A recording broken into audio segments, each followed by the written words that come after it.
In 1820, a whaling ship set sail from Nantucket, chasing profit and prestige into the far reaches of the South Pacific. What its crew found instead was terror in the shape of a 90-foot monster from the deep. This is In the Heart of the Sea, the true story that inspired Moby-Dick, brought to the screen by Ron Howard in 2015. So let's look at the real story behind the film. Ron Howard's In the Heart of the Sea isn't just another period adventure, it's based on Nathaniel Philbrick's 2000 National Book Award winning nonfiction book, which was a meticulous retelling of the Essex tragedy. In November 1820, the whaling ship Essex was rammed and sunk by a furious sperm whale somewhere in the middle of the Pacific.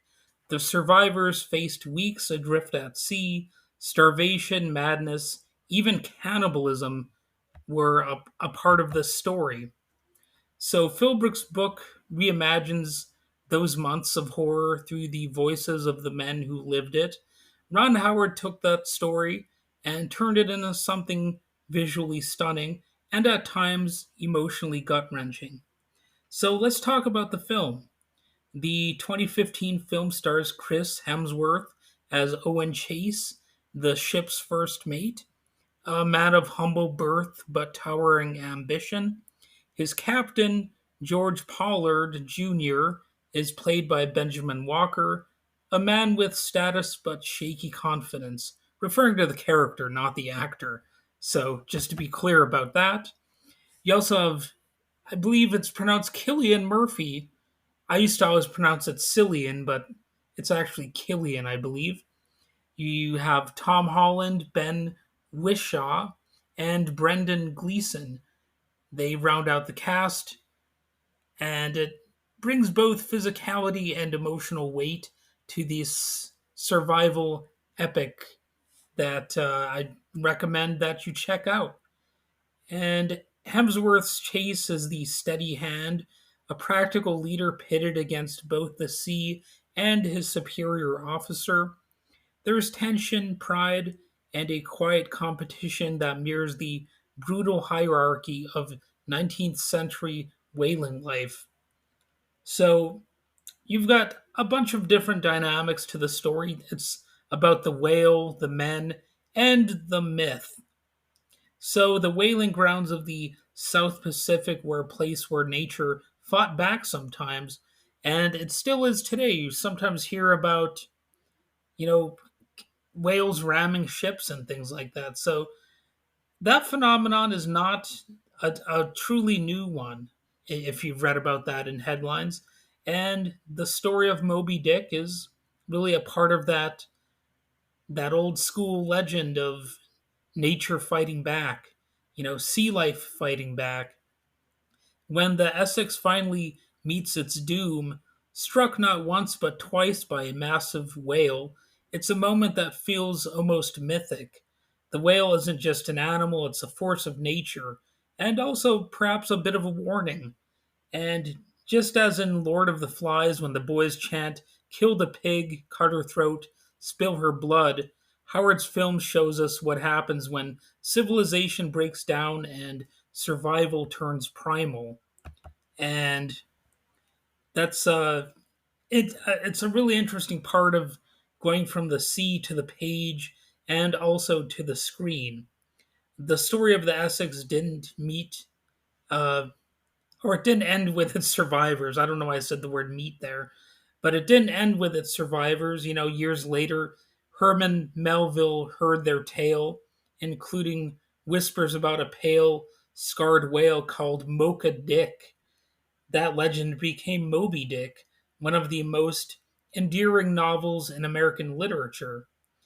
But it all began here with a ship, a crew, and one impossible encounter in the middle of the ocean. So, what did people think about this movie? When In the Heart of the Sea hit theaters, critics were divided, as so often happens.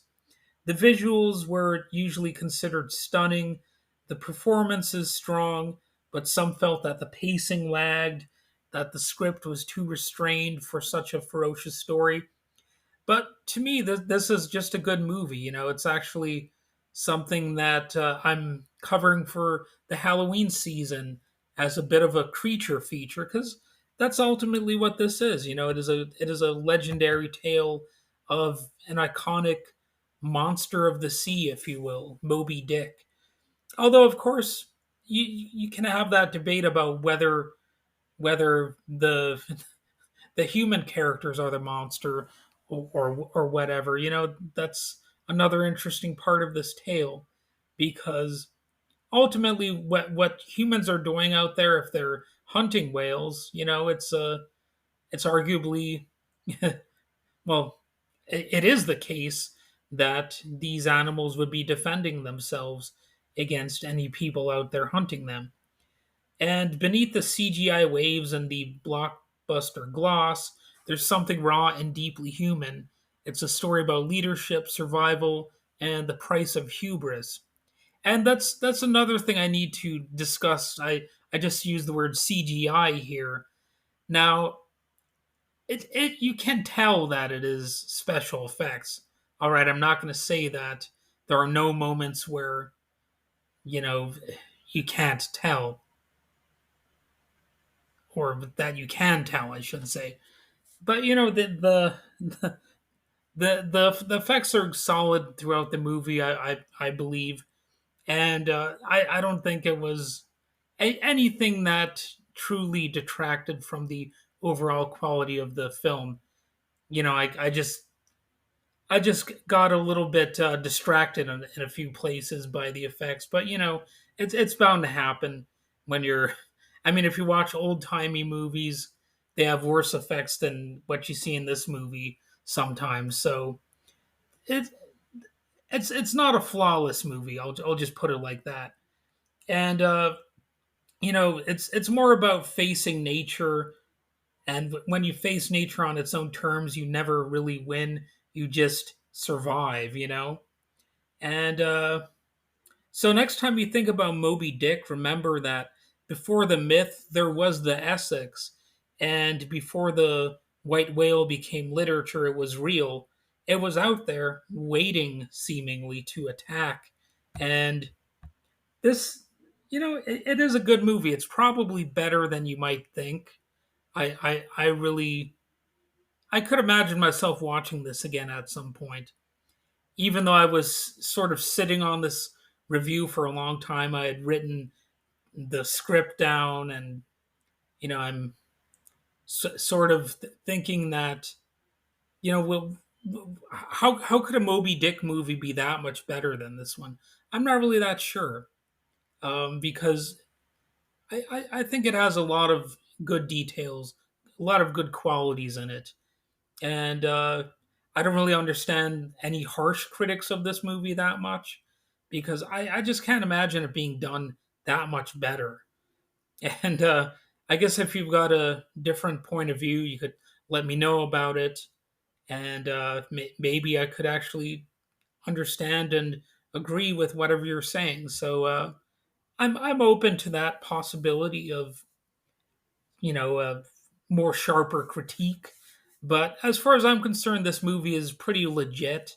I recommend it with the full knowledge that there's some people out there who just wouldn't like it, and that's going to be true of really any movie out there. And I think, as far as I'm concerned, if you don't like this movie, well, I mean, that's that's just part of life. You're not going to enjoy everything that I like. I'm not going to like everything that you like. But at the end of the day, this is an iconic story, and of course, it's a great creature feature. So, you know, I think if you don't like it, it's it's just more on you than it is on the movie. I think they did everything that they could. So, all right, that's basically all I have to say about this movie. Go ahead and check it out. I do pretty firmly recommend it.